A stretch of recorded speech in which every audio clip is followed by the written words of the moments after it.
I'll introduce myself. I'm the clandestine member from the institution across that very horrible square, that non-diverse Writers' Square.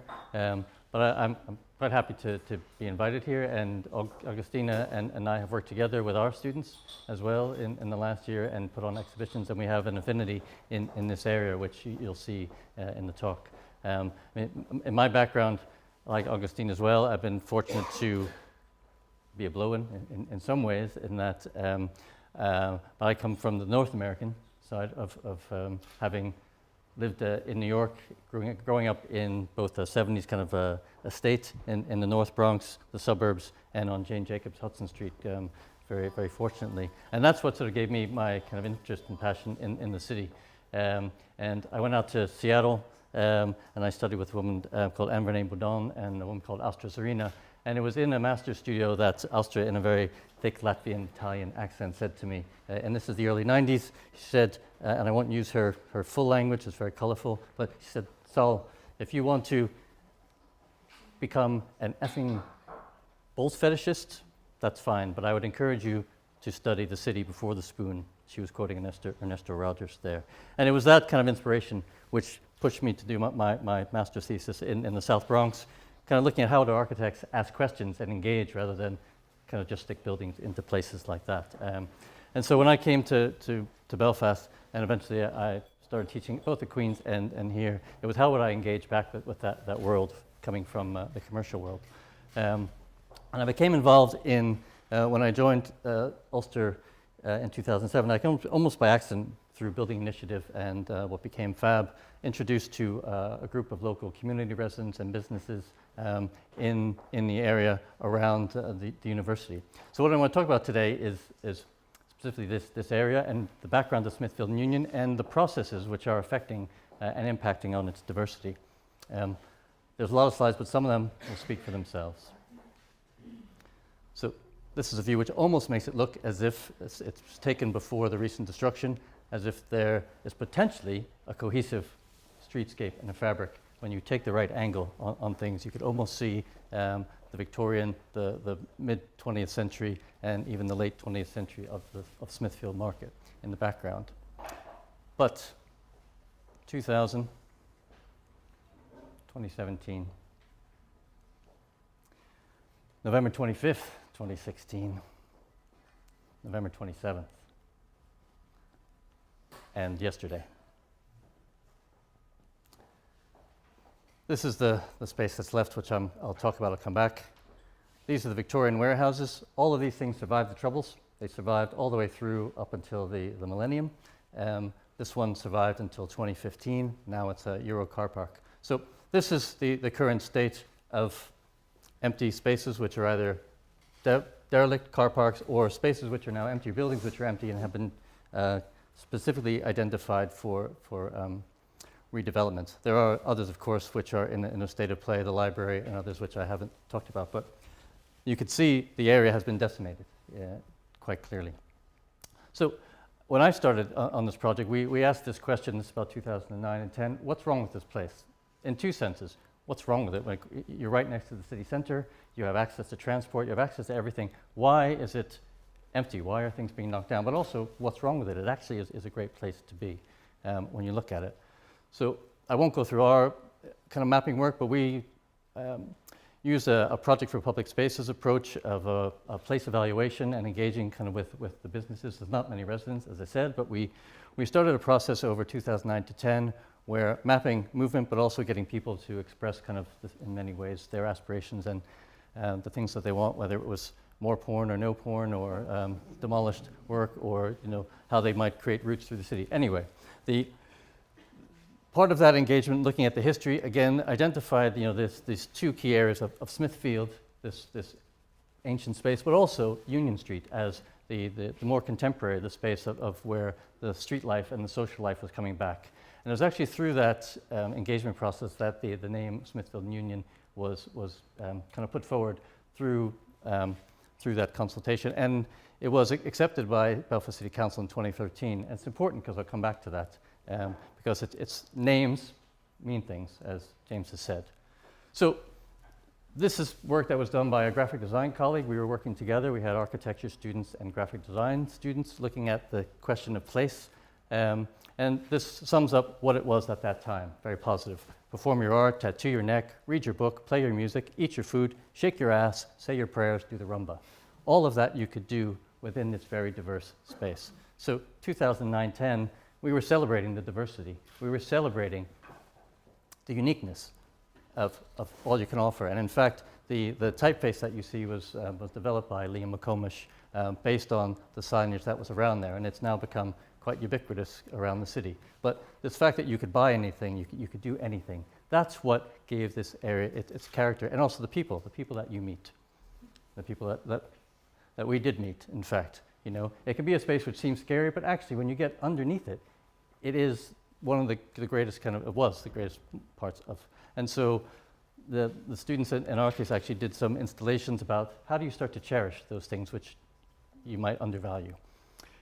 Also, how do you look at the obvious potential of what is there, you know, the things which get overlooked. And we take for granted that the Titanic, you know, it's been listed, it's now in movies, but actually in 2007 there was a planning application to demolish that building. So when you say to the planners and you say to the city council, why did you let those buildings on North Street get destroyed? And they say, well, it's private property, we can't have anything to do with it. That building wasn't listed at the time, but there was a decision taken to spot list it. So if there's a will, it is possible. They spot listed it and they stopped the demolition, and eventually it was listed and the planning application has never gone through.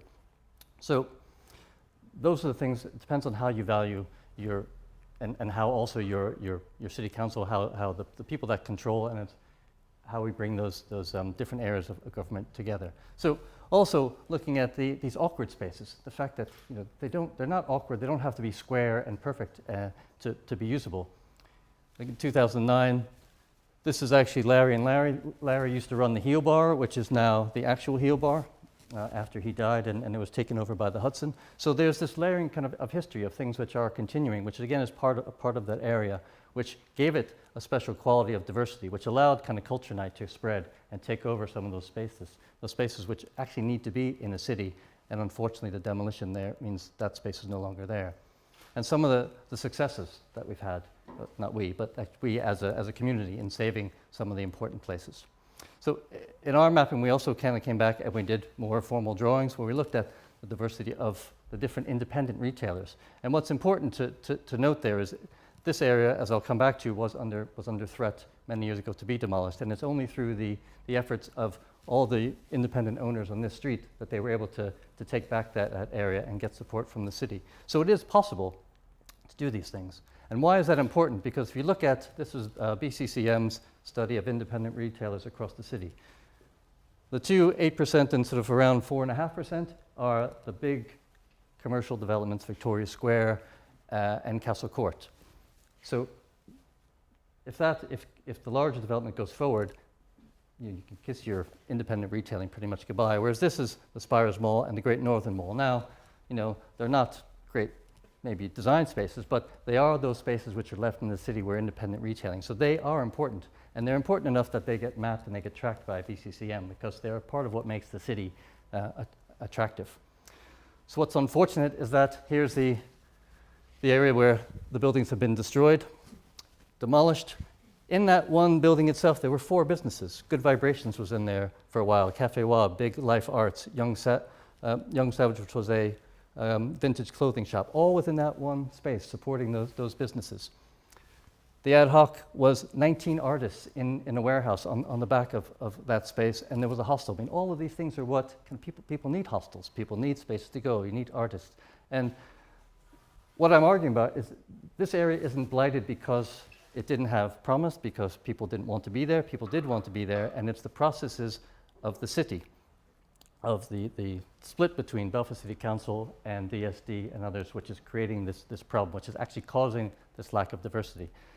So it is covering these whole areas in green and saying they are development areas. It's the red line which is giving this area the blues, to use that pun. So it is these large developments, it is targeting and putting a red line around things, and this is the most recent proposal that's come through Belfast City Council. Yes, you put your head in shame, which is, again, this is just a facade now. You don't even value that as a landmark building, which is the Bank of Ireland. It is done by an English consultant, or a consultant, I don't, it doesn't really matter, but even the way it's proposed, it is just homogenizing the area for Belfast City Council, for the library, and for a cultural hub. Now, this is that area where I said there were 4 businesses. This is where Noblets, you know, where you, if you actually live here and you want to decorate your flat, you'd go and buy your wallpaper, you know. So it's supposed to be called Belfast Story, right? It's supposed to be called the Belfast Story by knocking it down. Anyway, I won't dwell on that, but it is this kind of, there'll be a lot of rhetoric to say, and I'm sure when we talk to the City Council, that this is meant to be about small, intricate spaces that are to foster diversity. But again, I don't see how that is possible to bring those spaces back into there.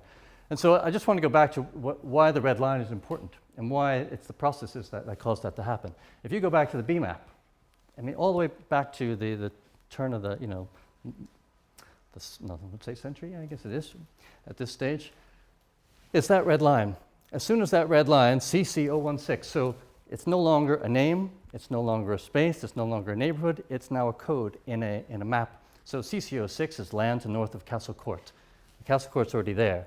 Once that red line is drawn, if you're an independent business owner or landowner, good luck getting any loan or funding to do any projects because your property is basically under threat. So the proposal there was for Castle Court to expand. Now you'll see this place has been blighted by multiple master plans. You know, there isn't even a cohesive. So 2004, now we're in 2005. Castle Court, which is hidden, almost to be like a street, but it's not. This is Castle Court. Expands. The businesses around Gresham and Wine Tavern Street gone. A big public space, another big public space, and new build across North Street. So it's not, when you start to see that and you realize that you can't get investment in your property, and the city is already telling you that Castle Court is going to expand, it starts to make sense why somebody would start to demolish their buildings, because they're not listed. And as soon as they get listed, that means their property value goes down, they make less money, and money talks. So what happens from kind of mid-2000s is those buildings on North Street start to disappear. The Elephant, other ones disappear. Also, you get this crazy overlapping of, you know, quarters appearing everywhere. And this is DSD. It was drawn by EDAW, so you've got the northwest quarter, the southeast, the northeast, the northwest, Lagan side. You've got, you know, overlapping conservation areas. I don't know how you can make sense of it anyway if you were trying to be a developer or a person. And so you can see by 2006, the purple, all these shops along North Street are now vacant. There's already buildings disappearing. And as you move forward, then all of a sudden 2009, there's another master plan. Again, this politics, we have a new minister in the DSD, a completely new master plan. Now it's evening economy, urban living, and it's got a new name. It's no longer called the Northwest Quarter, it's the Press Library Quarter. So constantly undermining the ability to create any kind of an identity through a simple thing of a name. Also at this point in time, £5.5 million is going to be earmarked for development, but not for independent retailers or businesses in any sort of incremental or organic way. This is the kind of the drive to have a single, what they call a vehicle, meaning an institutional investor, a set of developers, banks. So I'll move quickly on. The university, which I'm not going to talk about at all, and I'm not here representing the university, but that's another red line. I'm sorry it's black and white, but there's another red line which impacts this area quite significantly, as you all will now know. So we're in the recession. But 2012, the university jumps in. All of a sudden, Streets Ahead gets shifted around. Streets Ahead 3 becomes Streets Ahead 2. £5 million of Chinese granite and sculptures is going to be dropped in front of Library Square or Library Street to create a new iconic. Now we're into icons again. I'm sorry. Why does it need to close? Sorry about that. It's sending me a message. No, don't send the message. Don't send. Skip. I was nearly done as well, trust me. I know I'm going at breakneck speed, but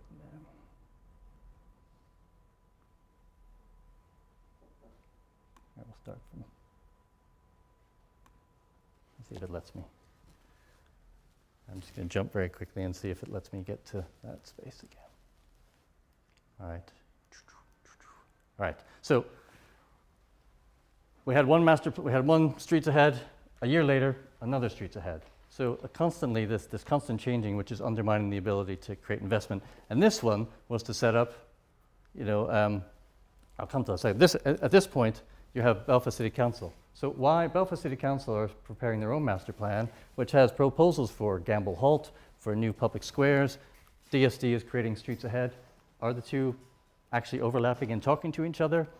I don't think so. I haven't seen any evidence of it. And it's this misuse of the term comprehensive development which comes into play. To me, comprehensive development means a holistic, comprehensive approach where you look at all of those great projects, great in the large sense of projects happening all over the city, and you start to target ways that you can share or overlap. Comprehensive in the sense of DSD's terminology is a comprehensive single developer doing all of the work in a particular area. They're very different uses of the same term. So there we are. Even though we have this master plan, DSD coming again, another red line. This is the one which really kills it. This red line here in 2013 calls for a developer to come in and create a whole new vision based on housing. Notice the social housing is neatly tucked away, and somehow the two are considered as linked so that this is considered meeting social housing and diversity needs, but it doesn't. If any of you know, there was a large developer who came in with a £300 million proposal based on no capital whatsoever. Large student housing, just extruding the donut. Quality, who knows, but a complete top-down process in which all the landowners were told that they were going to be vested, and they would potentially, whether they liked it or not, if they didn't sell up and take part in it, they could lose their property. Again, comprehensive. No one even thinking about all of the kind of birdseed spreading around of student housing and whether or not you needed that housing. So what happened is, of course, chaos. That development collapsed. It never really was moving forward anyway, and the residents come demand that there's something more in terms of going back to the drawing board and getting in. This is where the LQC, kind of the approach would have been great to actually engage with people from the start, rather than spending all of this money. Now, if you totted up that money that they've now spent on Jonas and Deloitte and other consultants, you could have actually had an entire kind of arts management system for a couple of years. You could have had events, you could have had small squares and things being built or tested things out just from applying that money.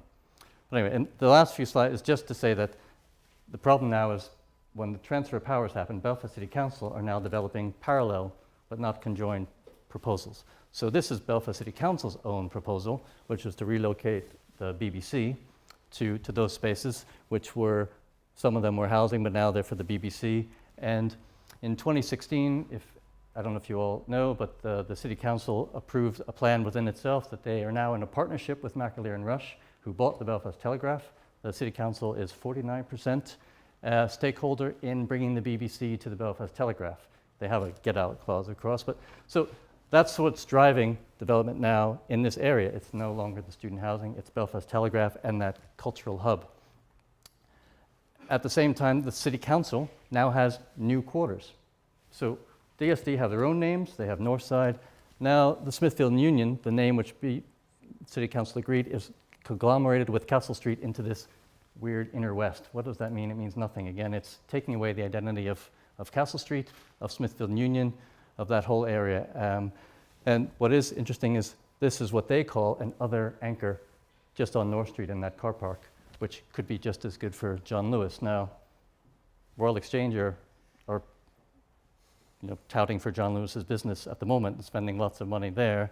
Belfast City Council have so is it just let's race to see who can beat each other in the same city, or is there a way that they could be more conjoined? So all of these things are what is effectively killing off the city. This is my last slide, is just to say, I know it seems quite negative, but actually the one kind of space which I have seen, or one place I have been to with the RBA, was in a place I didn't expect in Hull, where they have taken a completely different approach as a city and as a council. And it's just this one slide to say that in an area, and Hull is similar in size to Belfast. It's about the same city centre population. So it's not New York, London, Manchester. But in this area called the Fruit Market, which was used to be a fruit market, industrial area, which lost most of its business. As part of the City of Culture, they had a new master plan, £80 million to regenerate. But the approach they've taken is not to demolish, is to actually to keep some of these quirky spaces, all of the quirky spaces in fact, and to tailor the leases so that they prioritize independent businesses, they prioritize small creative businesses, and you have to actually prove that you will bring those kind of new and independent businesses to this area. And the city council themselves refused planning permission from their own authority on the basis that they, quote, did not want to see the area become a hodgepodge of temporary car parks on demolition clearance sites. I mean, it's like a breath of fresh air. But so it's not like, I'm not tree hugging, to the street. This is things which are happening in cities of culture. It happens in Nantes as well, where they don't demolish until they actually have an idea of maybe what they're going to do. And it might be too late for North Street. It might be. But other areas of Smithfield and Union are potential. Not for this side. That's what I was going to say. This is the other side of it. Not too late for here, not too late for other parts of the city, so that we don't end up with a homogenized, urban streetscape. And that was it. At that point, I'll make my exit. Thank you. Bye.